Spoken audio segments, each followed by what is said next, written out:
Ciao ragazzi, ciao à tutti, bienvenue dans ce nouveau podcast du jour.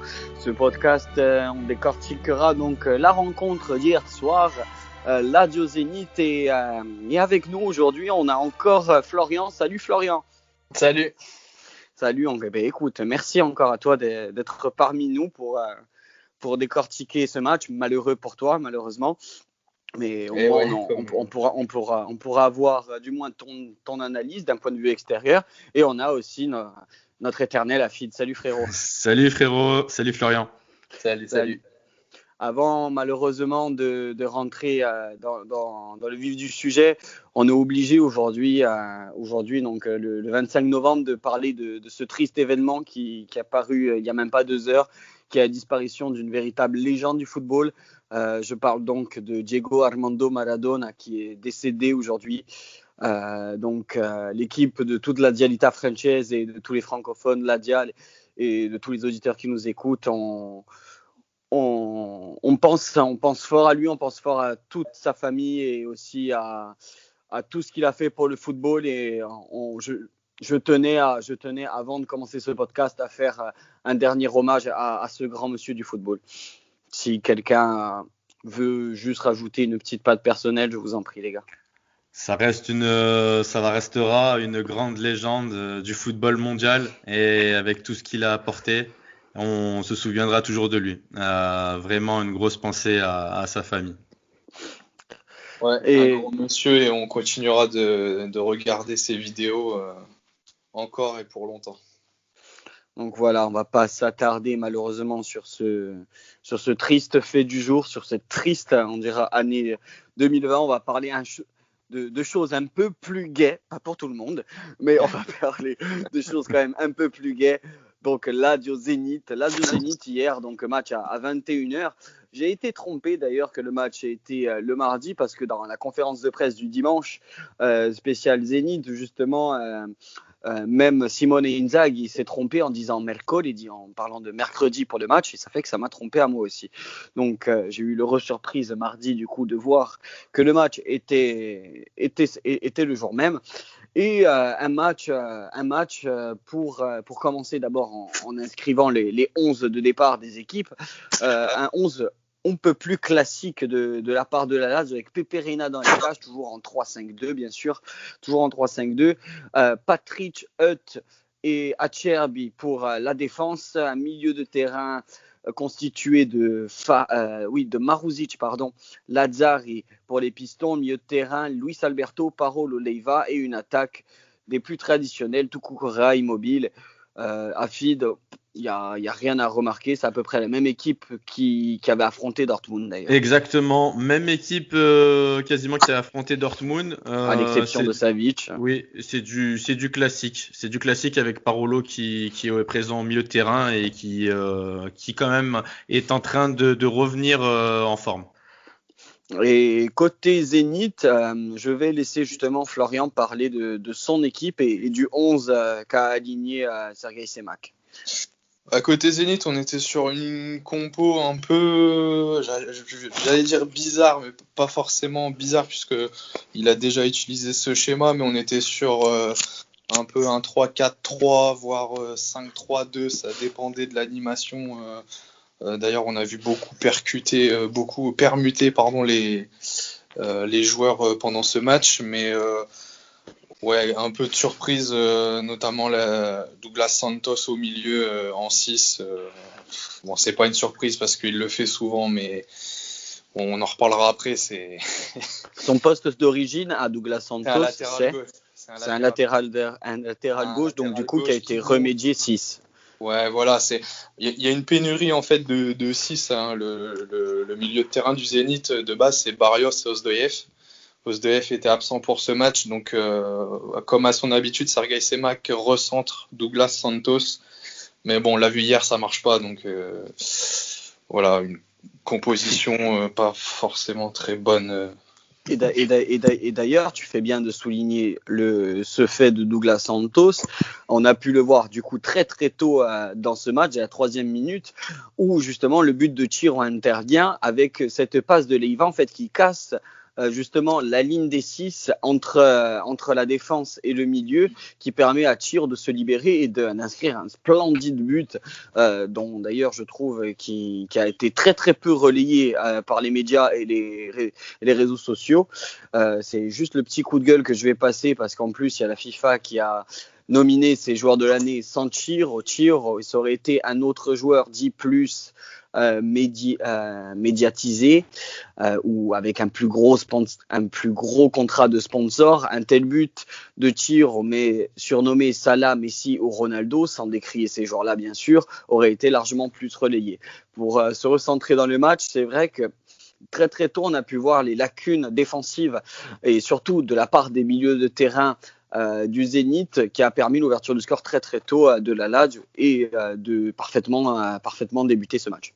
Ouais, ça rappelle un peu le match et le début de match contre Dortmund, où on fait un début de match sérieux d'entrée, où on montre que juste au niveau des passes que c'est appuyé, et dès la première occasion, un chef-d'œuvre, un capolavoro comme on dit en italien, de Ciro Immobile qui vient crucifier Karsakov. Et là, tu as très bien fait de souligner le début similaire, on dira, à Dortmund. C'est que pareil, en parallèle de Dortmund, la Lazio, pendant les 20 premières minutes, a littéralement, je trouve, étouffé les Russes. Et d'ailleurs, le but de Parole intervient donc du coup à la 22e minute, dans les grosses premières 20 minutes de la Lazio. Parole qui vient inscrire une superbe frappe de loin des 20 mètres, qui laisse aucune chance à Karsakov. Une belle histoire pour Parole, qui a encore 15 ans, qui commençait sa carrière en Série C, qui a vu malheureusement aussi le tour préliminaire échouer de Ligue des Champions contre le Leverkusen il y a déjà 5 ans avec la Lazio. On avait beaucoup décrié nous-mêmes dans cette émission, qu'on trouvait un petit peu sur la fin, tu l'as dit. C'est d'ailleurs vrai. Qui remonte petit à petit à la surface, qu'on le sent déjà. On le sent mieux. Physiquement, beaucoup mieux. Techniquement, on connaît ses qualités, mais c'était surtout physiquement que ça pêchait, et du coup, tout le reste, effet domino, jouait sur ça. Mais on le sent beaucoup mieux, et je pense que la rotation aussi, la rotation de l'effectif nous fait beaucoup de bien. Toi, et bon, malgré, bien sûr, la Lazio fait de la Lazio, malgré ces 20 premières minutes, une seule déconcentration et erreur fatale. Zubia, comme l'avait très bien décortiqué Florian dans le dernier podcast, en parlant justement de Zubia et de son splendide rôle de pivot, et on connaît les qualités de cet attaquant, vient marquer ce but de la réduction du score du Zénith par la première frappe cadrée. Toi, Florian, les 20-25 premières minutes du Zénith, qu'est-ce que tu en as en pensé ? Alors, j'ai trouvé offensivement, il y avait plutôt des bonnes choses. Il y avait un pressing qui était initié par la ligne offensive. On a vu Malcolm, on a vu Djuba beaucoup aller chercher haut. Et malheureusement, derrière, il y avait un trou dans l'entrejeu, mais immense, entre Barrios et Douglas Santos et la ligne offensive. Ce qui fait qu'à chaque fois que la Lazio repartait derrière, il y avait une première passe qui coupait une ligne. Et puis bon, ensuite ça déroulait. Mais pour moi, le gros point noir à côté Zénith, c'est la défense derrière. On a vu Lovren, Rakitski, Lovren, il s'est fait manger 2 ou 3 fois en 1 contre 1 dans la première mi-temps, même plus. Rakitski, on a vu beaucoup de passes manquées, on a vu beaucoup d'incompréhension. Je le trouve un peu lourd, Rakitski. Je sais pas ce que t'en penses. J'ai l'impression qu'il est costaud, quoi. Pour un défenseur central. C'est un défenseur qui est robuste. Un défenseur qui est dur sur l'homme, qui est bon de la tête, qui est après voilà dans les courses, on sait très bien qu'il est pas.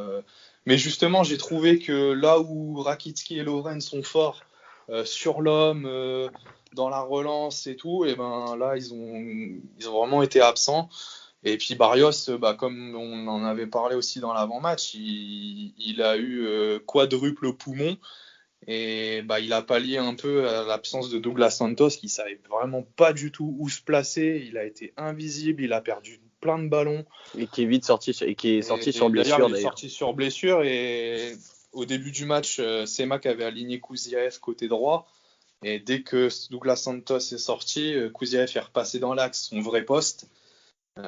Et ça a été un peu mieux, mais ouais, pour moi, ça a pêché vraiment au niveau défensif. Si je peux me permettre, c'est là qu'on voit que les automatismes, une équipe comme la Lazio qui joue avec les mêmes joueurs depuis quelques années, avec un effectif rodé, ça fait la différence dans ces genres de matchs. Quand Florian nous parle du replacement de Santos au milieu de terrain, ben juste des détails en Ligue des Champions, ben tu le payes cash. Et ben je suis content qu'aujourd'hui ça a payé pour nous, quoi. Bah, puis encore une fois, Douglas Santos, c'est pas son poste. Sema qui avait pas Osdoef.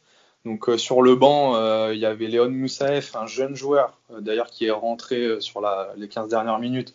C'est un joueur du centre de formation, mais bon voilà, la lignée d'entrée de jeu sur un match de Ligue des Champions. Il y avait Driussi aussi qui était sur le banc parce qu'il revient de blessure. Donc pareil. Azmoun aussi, du coup, pareil, on en avait parlé aussi. C'est vrai, Azmoun.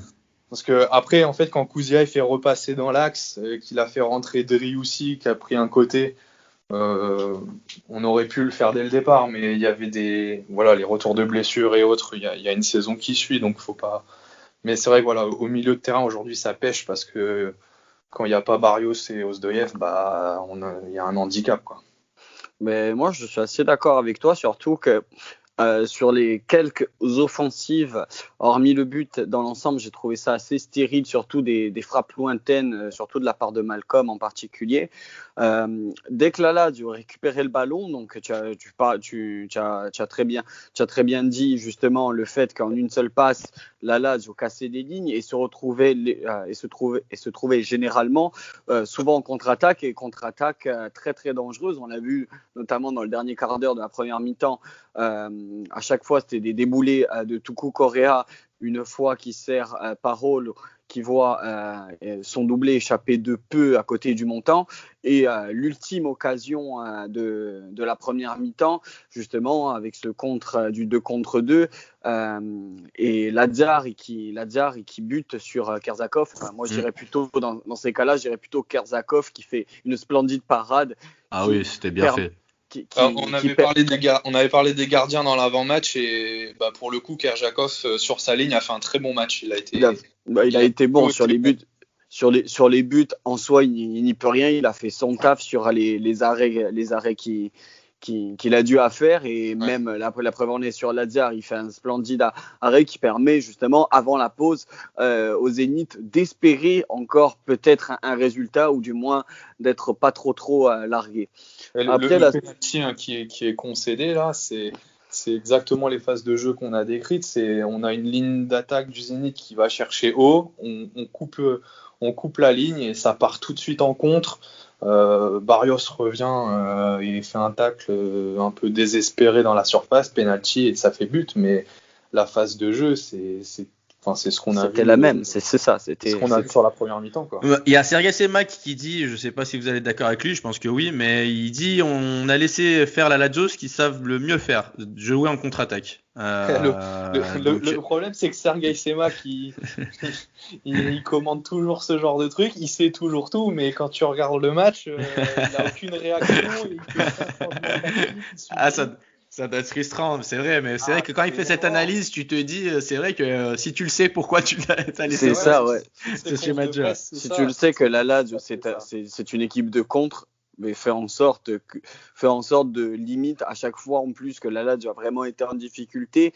Je trouve, surtout dans ces gros matchs, c'est soit qu'elle avait peur et du coup qu'elle laissait complètement l'équipe adverse avoir le ballon, mais à ce moment-là avec un très bon groupe défensif qui empêchait justement ces contre-attaques, ou soit de laisser le ballon à la Lazio pour permettre aux attaquants de l'équipe adverse, peu importe quelle équipe, à faire des contres, en sachant que la Lazio aussi a à peu près les mêmes difficultés défensives, surtout dans ces phases de contre, souvent débordées avec des défenseurs pas forcément très très rapides. Et c'est vrai que c'est assez curieux de voir Semak dire ça en sachant qu'il aurait pu, avec Dessy on refait le monde, mais s'il savait les capacités et surtout la dangerosité qu'avait la Lazio en contre-attaque, il aurait pu pallier autrement son effectif. La seconde mi-temps, Afid, toi, qu'est-ce que tu en as pensé, ou si tu veux la décortiquer tout simplement? Non, bah écoute, moi, la seconde mi-temps, je pense qu'on fait une prestation assez sérieuse. En seconde mi-temps,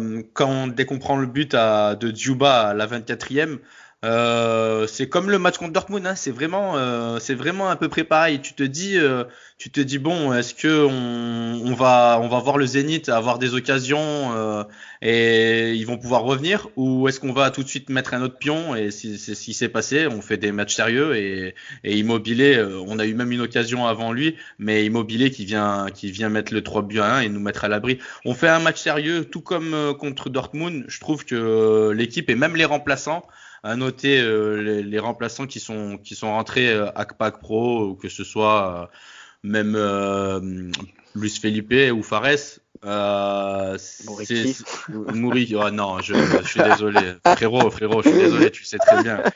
On va se battre. Tu vas parler de Muriqui. Je le cite pas, si tu le vois bien. Pour toi, non. On va même demander à Florian. Sur l'occasion de Muriqui, c'est l'attaquant kosovar qui se place mal, ou c'est encore un bel arrêt de la part de Karsakov? Parce que je suis l'avocat du diable de Muriqui. Ça veut dire que je dois prendre une position pour l'un ou l'autre là. Ouais, toi, tu dis juste ce que tu nous en penses. Côté Lazio, par contre, j'ai vraiment bien aimé Luis Alberto. Vraiment. Oh, il pointe en touche, Florian.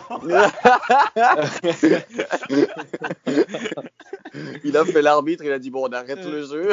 Non, mais c'est parce que j'ai entendu apparemment des histoires pas clean avec le président de la Lazio, donc c'est vraiment un bon joueur. Ouais. Ah non, mais c'est sûr, Luis Alberto. Mais d'ailleurs, je sais plus si c'était en off avec Afid que je le disais, ou même avec toi, Florian. Mais justement, je trouvais que moi, dans justement ce milieu de terrain à 3, donc les Leiva, Savic et Alberto, quand tous les 3 sont alignés, s'il y en a un des 3 qui n'est pas là, je trouve que le plus handicapant, c'est Luis Alberto, parce que c'est vraiment le maestro du jeu. C'est vraiment celui qui va donner la passe, qui va justement casser les lignes, qui va avoir cet éclat de génie, des fois des frappes de loin, comme on l'a vu aussi en première période avec Karsakov, qui s'était très bien déployé sur une espèce de frappe enroulée, comme il sait très bien le faire. Et Luis Alberto, pour moi, de ces 3 milieux de terrain que j'ai cités, s'il n'est pas là, c'est le plus handicapant. Je suis d'accord. Vas-y, je t'en prie. Côté Zénith, c'est exactement le type de joueur qui manque. On a eu Paredes il y a 2 saisons qui justement le faisait très bien, et qui avec Barrios aurait formé une paire magnifique. Mais aujourd'hui, combien de cartons rouges au bout? Et il était le patron aussi sur le terrain. Mais non, c'est vraiment le type de joueur qui nous manque. C'est ce milieu créatif, celui qui va t'éclairer le jeu en une passe, qui a la vista, la vision et tout. Et aujourd'hui, on ne l'a pas au Zénith, et c'est problématique. C'est vrai, je suis d'accord avec toi, Pierre-Marie. Franchement, le seul joueur aujourd'hui qui est, on va dire, irremplaçable. Il n'y a personne qui est irremplaçable. Mais Luis Alberto, c'est vraiment le profil. Avec Pereira, on pensait qu'on allait peut-être venir apporter une petite fraîcheur pour pouvoir venir remplacer Luis Alberto. Mais on voit que techniquement, Luis Alberto, c'est vraiment un top player et c'est irremplaçable. Mais par contre, au niveau du milieu de terrain, à la Lazio, ce qu'on a gagné cette année, et sur ce match, on peut le voir sur les matchs précédents, c'est vraiment l'apport de ces remplaçants, cette petite profondeur de banc qui est arrivée, et ça fait du bien. Ça fait du bien de voir que Akpak Pro peut remplacer facilement Parolo c'est vraiment la bonne surprise. Exactement. C'est vraiment la bonne surprise. Je les vois dans toutes les pages Ladial qui m'ont rajouté au fil du temps sur Facebook, Twitter, peu importe le réseau, mais ils sont vraiment très satisfaits de cette bonne arrivée. Pourtant, moi, quand j'ai vu arriver Jean-Daniel, je n'avais rien contre le joueur, mais je n'étais vraiment pas convaincu, en sachant qu'il n'avait jamais joué au haut niveau. Oui, il avait joué en Ligue 1 avec Toulouse, mais il n'avait jamais joué de match de Coupe d'Europe. Premier match de Coupe d'Europe, la belle aventure, il marque contre Dortmund. Il a lui aussi un bon coffre de marathonien. Il peut jouer 90 minutes sans souci. Et puis, il fait du bien. Sur son entrée, il a gagné pas mal de fautes intelligentes et il a grappillé pas mal de ballons. Et c'est vrai que ça donne vraiment une bouffée d'oxygène, au groupe d'Inzaghi. C'est peut-être aussi ce qui manque, justement. Florian nous en parlait justement de ces Macs qui essayent de faire un petit peu du bricolage, du rafistolage avec des latéraux repositionnés en 6 et vice-versa. Et c'est vrai que c'est peut-être ce qui manque actuellement au Zénith pour franchir un palier. Ouais, et puis c'est Mac, tactiquement, là, ça fait 2-3 ans qu'il est là. Clairement, il monte ses limites, sur la scène européenne. J'ai été un des premiers à le soutenir. Je l'ai toujours soutenu parce qu'il a fait revenir le Zénith à une place très forte au niveau national. Il a ramené des titres. Et voilà, mais c'est vrai qu'aujourd'hui, un club comme le Zénith, qui est quand même un club majeur en Europe, qui dispute tous les ans la Coupe d'Europe, que ce soit l'Europa League ou la Champions, on attend plus, quoi. Surtout au vu des moyens financiers que le club a, on attend beaucoup plus. Et on ne peut pas se permettre de se faire sortir de la Ligue des Champions alors qu'il reste encore 2 matchs. Je pense qu'en plus, là tu parles justement de la puissance du Zénith, je pense, sans trop m'avancer et dire de conneries, que le Zénith, au niveau que ce soit masse salariale ou même budget transfert, a largement plus que la Lazio en termes de capacité budgétaire. Je pense aussi. Alors, je connais pas le budget Lazio, mais je pense que oui, enfin le Zénith, il a le plus gros salaire du derrière, donc oui, déjà c'est un sacré partenariat, un sacré sponsor. ouais. Le salaire le plus élevé du club au Zénith, c'est lequel et de combien, si tu sais les chiffres? Là comme ça tout de suite, je sais pas. Je pense que Malcolm, il doit pas être mal. Djouba, il a re-signé il y a pas longtemps, donc je pense qu'il doit pas. J'ai pas les chiffres en tête. Quand tu achètes un joueur 40 millions, de toute manière, c'est que derrière, tu as la monnaie pour lui payer son salaire. Hein. Quand tu achètes Malcolm, je sais pas combien vous l'avez acheté, mais.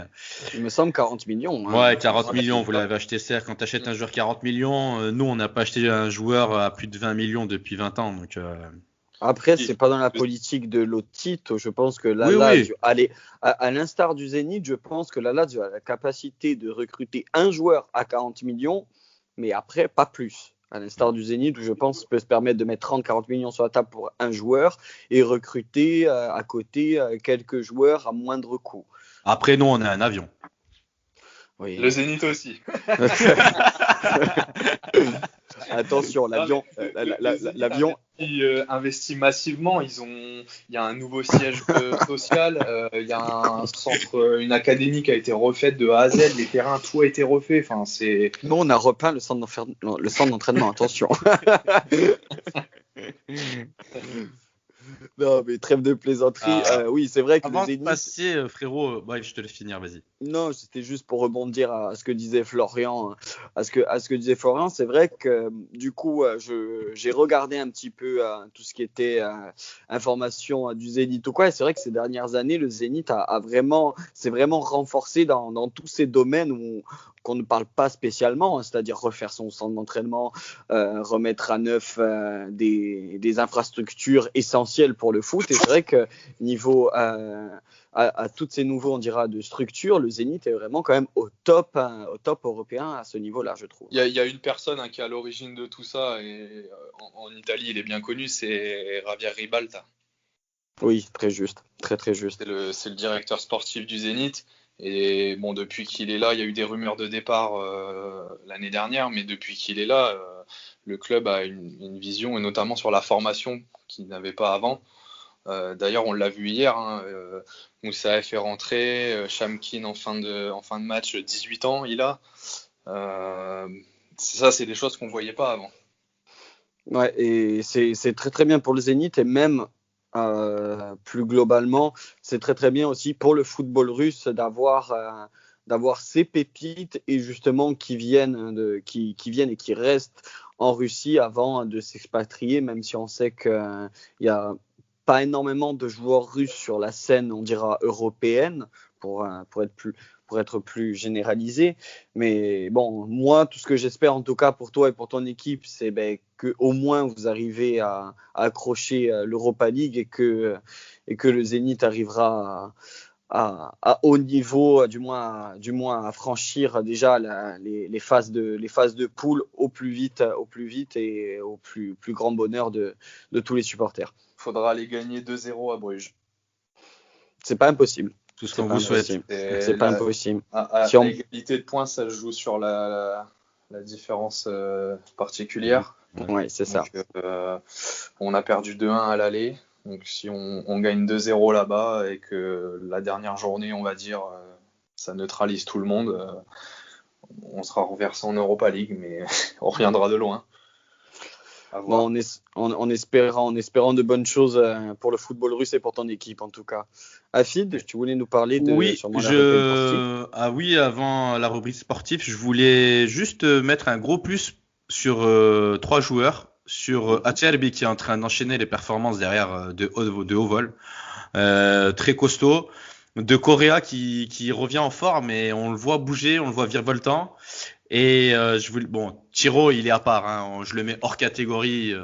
Et Eut qui derrière fait des bonnes prestations aussi. Donc voilà, je voulais vraiment mettre un point aussi surtout à Acerbi qui est vraiment en train d'enchaîner les prestations de grosse qualité.